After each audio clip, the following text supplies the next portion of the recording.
Bismillahirrahmanirrahim. Assalamualaikum warahmatullahi wabarakatuh.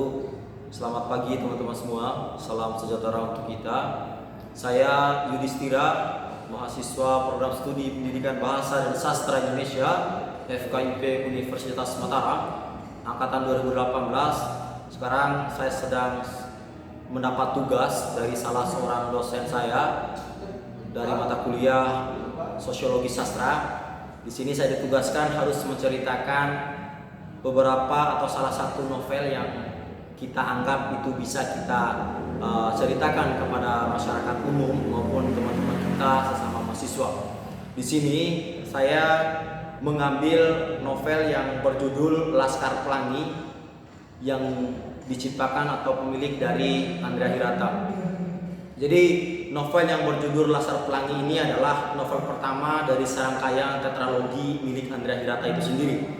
Secara garis besar, novel ini bercerita tentang kehidupan anak-anak yang miris tentang kehidupan.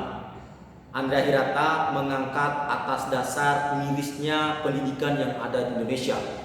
Novel ini diambil memulainya dengan kisah miris dunia pendidikan tadi.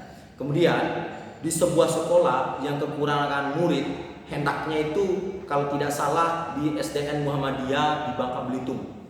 Jadi saat itu dulu Andrea Hirata ini miris dengan melihatnya kondisi pendidikan di Indonesia. Beliau mengadakan atau membuat suatu cerita dengan yang berjudul Laskar Pelangi itu sendiri. Sekolah tersebut dari Muhammadiyah itu adalah SD Muhammadiyah digantung di Belitung Timur. Namun karena murid yang terbatas hanya sebatas 10 orang saja atau genap 10, namun memiliki bangunan yang cukup sederhana, namun mereka masih memiliki rasa ingin belajar yang sangat tinggi sekali. Jadi anak-anak dari 10 orang ini. Kemudian 10 orang ini diberikan nama oleh salah seorang gurunya, yaitu Ibu Mus, disebut sebagai Laskar Pelangi itu sendiri. Kemudian mereka adalah sahabat yang kisahnya memesona di dunia lewat angan dingin mereka, dalam artian sang penulis itu Andrea Hirata. Buku Laskar Pelangi bercerita keseharian mereka di sekolah.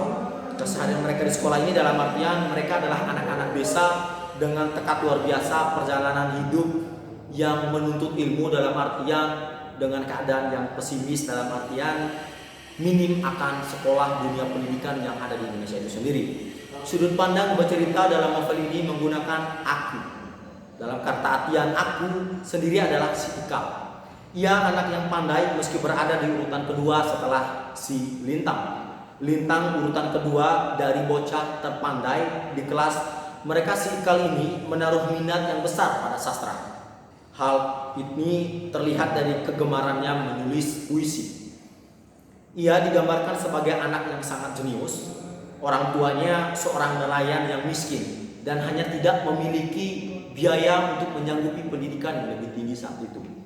Lintang sangat suka matematika, namun cita-citanya tuntutan membantu orang tua menafkahi keluarga itu yang menjadi dasar dia tidak melanjutkan sekolah.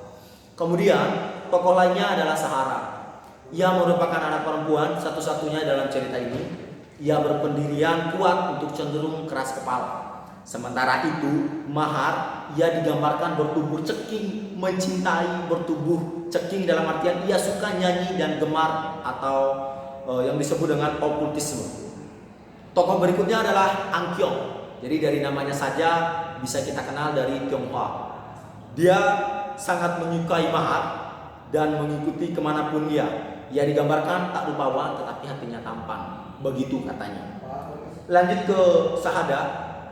Sahada peranginya ceria meski ia tak pernah menonjol di dalam kelas. Sementara itu Kucai adalah tokoh dalam cerita yang didaulat menjadi ketua kelas. Kemudian ia digambarkan menderita penyakit rabun jauh. Menderita penyakit rabun jauh sebab ia kekurangan gizi. Kemudian lanjut ke tokoh selanjutnya yaitu Borek, Trapani dan Harun adalah anggota Laskar Pelangi yang diberi nama oleh Bu Mus tadi. Selanjutnya Borek digambarkan sebagai anak yang terobsesi dengan otot yang sangat kuat sekali. Kemudian ia ingin menjadi lelaki yang paling maco di antara teman-temannya itu. Trapani ia tampan dan pandai, ia lengket dengan sang ibu. Terakhir adalah Harun.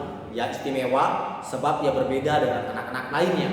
Ia mengalami latar belakangan yang mentalnya yang agak sedikit teman-temannya merasa terciut. Kemudian namun beberapa tokoh atau beberapa orang teman-temannya dari yang 10 orang tadi, Harun ini digambarkan dengan cukup manis sehingga banyak yang jatuh cinta pada seorang sosok Harun itu sendiri. Novel Laskar Pelangi ini berkisah perjuangan hidup ke-10 sahabat dari perjuangan mereka belajar menempuh pendidikan yang layak, teman-teman sekalian. Laskar Pelangi berkisah perjuangan hidup menghidupkan cita-cita di antara kehidupan mereka yang berat. Ada dinamika di dalamnya, manis meski berat. Kisah khas anak-anak yang memandang dunia dengan ambisi yang sederhana. Andra Hirata, sang penulis Laskar Pelangi, meski banyak dihujat sebab mengklaim cerita ini terlalu nyata. Tapi tidak terlalu memungkinkan itu kita salahkan. Karena ini membangkit semangat kita sebagai generasi muda untuk bagaimana bisa pentingnya pendidikan patut kita syukuri. Kita yang belajar di sekolah-sekolah yang ternama dibandingkan dengan teman-teman kita yang berada di pelosok sana yang tidak mendapatkan penghijauan dalam artian penghijauan di dalam sekolah itu sendiri, tentram dalam proses belajar mengajar itu tidak dirasakan oleh teman-teman kita yang ada di pelosok sana, teman-teman sekalian. Untuk itu pesan yang bisa kita ambil di dalam cerita kisah Laskar Pelangi ini, pentingnya pendidikan teman-teman sekuliah tidak ada lain dan tidak bukan, itu sangat penting sekali. Indonesia bertahan sampai saat ini itu tidak lain dan tidak bukan karena pendidikan. Mari kita sama-sama bangun pendidikan itu agar lebih baik lagi ke depannya.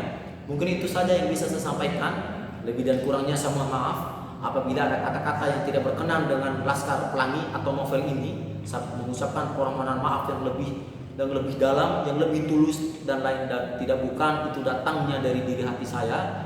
Apabila ada benar, apabila ada salah, saya mengucapkan permohonan maaf yang selebih-lebihnya sekali lagi. Sekian dari saya, ucapan terima kasih yang sebesar-besarnya. Assalamualaikum warahmatullahi wabarakatuh.